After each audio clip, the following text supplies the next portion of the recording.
Odion's trap deck leaps into action. We also have Trickstars and, of course, Ogdoadics. You guys smash the link, crap out of that subscribe button so you guys don't miss out more content. Overcoming 700 duelists out here. Odion's special has found its way up on the pedestal out here, and I'm incredibly happy to see this. Now, yes, we are playing the Fiendsmith package in here, and I did read a couple of comments from people that they were really disappointed that you had to play the Fiendsmith package in here. But I'm going to tell you this, everybody.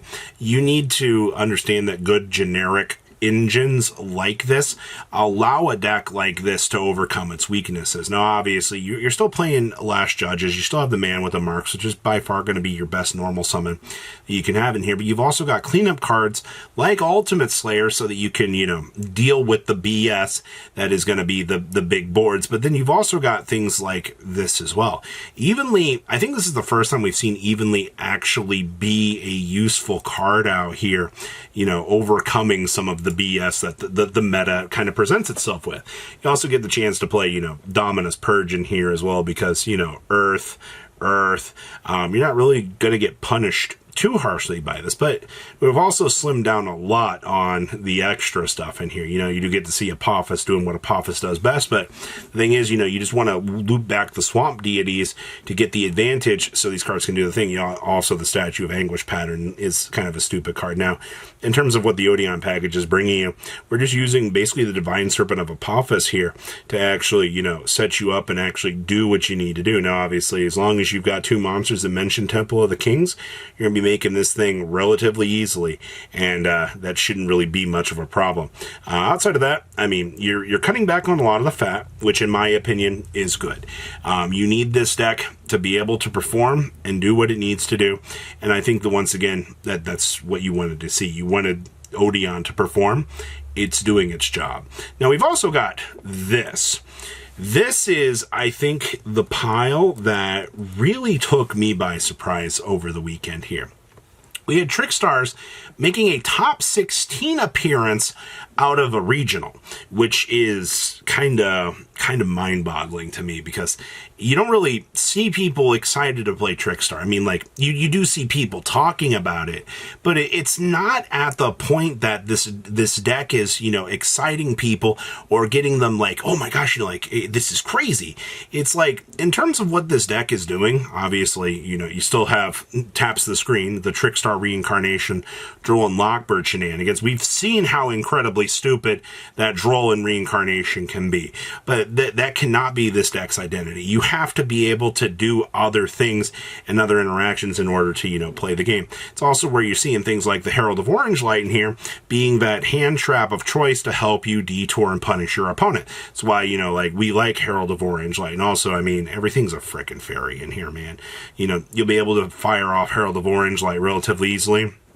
Shouldn't have much of a problem. Now, we are doing one Maiden of Blue Tears. We're also doing the Trickstar Festivals in here as well.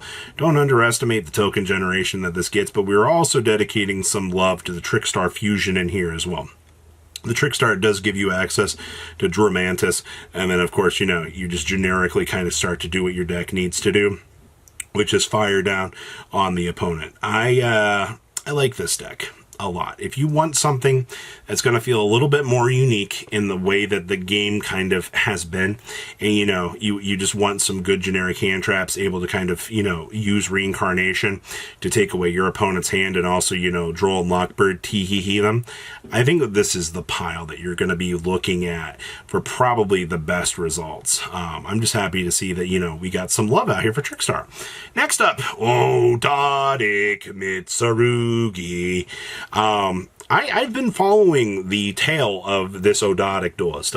Every week they've been posting like a cool new update to their Ogdoadic deck, and they've been doing pretty well with this. This is not just a, hey, like we're offbeat, we got lucky one time. They've been having a pretty good time out here making their successful runs with this. Now, obviously, I still think Ogdoadic Daybreak is one of the most insane cards you can have in this deck because, making the multiple tokens and then guess what, being able to go down the ladder of link summoning really, really, really does help out a lot. You've also got, you know, the Night Sword Serpent in here, which for the free special summon. Most of the Ogdoadic package itself, I mean, obviously Karuze and Neftabis here are going to be your big ones, but then obviously the little support ones like Nayuya and Nunu here are going to be big help. Even Zoha has a role in this deck, but you're also rounding out at 46 cards.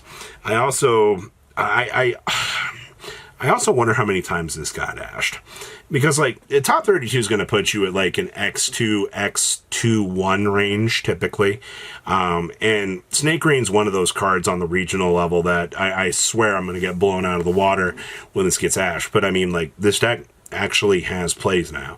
Also the fact, you know, we're dedicating a slot to frickin' Manju in here to get you into one of the pieces that you need. Obviously, you know, the Mitsarugi ritual is going to be just absolutely bonkerly important to you as long as you can kind of set up and do your thing. I think that this is probably by far one of the most unique things that we can have working for us right now. So, hey, it definitely looks like you're going to want to have some Mitsarugi stuff in the future if you want to play some Ogdoadic good stuff. Ooh. Oh, well, hi. We have some Crystron love for you here now.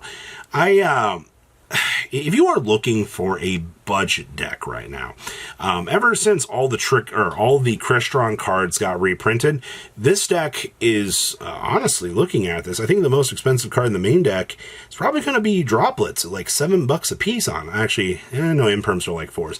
Most of this should, you know, be complimenting you on the basic department of cheap and affordable, because, you know, the only real things, I mean, these are a couple bucks, I guess, but most of this stuff has been reprinted. You know, Terratops are dollars now. If you want a cheap and good deck, look at this.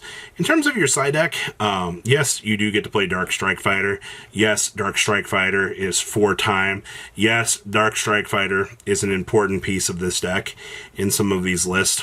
You can very easily play without this, but then you risk, you know, having a bad situation where you're like, oh, hey, there's no real value to this, and it's like, you know, time is a very, very bad thing in Yu-Gi-Oh! And the fact that you can play cards like this to overcome it is really good. Also, you've been seeing a lot more Hagoida in these lists. Hagoida for the level modulation on the opponent is actually insane.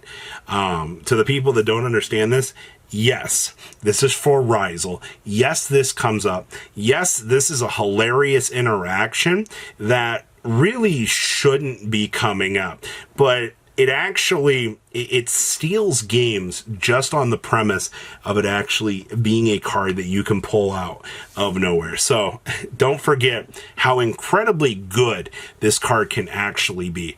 Also, you know, shout out to Solemn Strikes. You know, being able to shut your opponent out of the game is always going to feel pretty freaking good, but that's just what you're dealing with right now. And our last list here is some Merurmill action for you. I see that we are back on the Gluttonous Retrofin Gretheus. You can target a fish, sea serpent, or aqua in your graveyard with an equal or lower level than this, or than the number of cards in your opponent's hand. It's supposed to summon it, but you cannot activate its effects this turn. And if it's sent to the graveyard as synchro material, you can make that monster gain 200 attack. Well, first of all, this is just a really good tuner monster. It gets free bodies back on the field, which is really, really good, actually. And of course, I see you got the White Aura Monosaurus down here, and even frickin' Chang Ying is coming to the party to actually play. It definitely opens up some ideas that you can do, but obviously, you know, this deck's identity is still going to be, you know, Molten Glacia, shave off the resources from your opponent to do your thing. You also get the chance to see, you know, Forbidden Droplet down here actually being another incredibly powerful card. We are back on a board breaker set right now. I think that the value that you get off of things like this are very, very good, and they help you out a lot. Also, Small World, that's kind of cool. Also, this duelist has a Rizal problem at their locals. The fact that, you know, we have to play Exceed Encore down here to kind of clean up some of those more problematic things, looking pretty good, but I think all these lists look really fun, and that's what I want to be seeing. I want to have excitement right now. I want to be, you know, intrigued by what's developing with this. And I think there's a lot of cool things to be said about where we're going right now, and I like that a lot. So please, leave a comment down below, tell me what you guys think, and I will see your beautiful faces back here later in the day, guys. Patrons, thank you.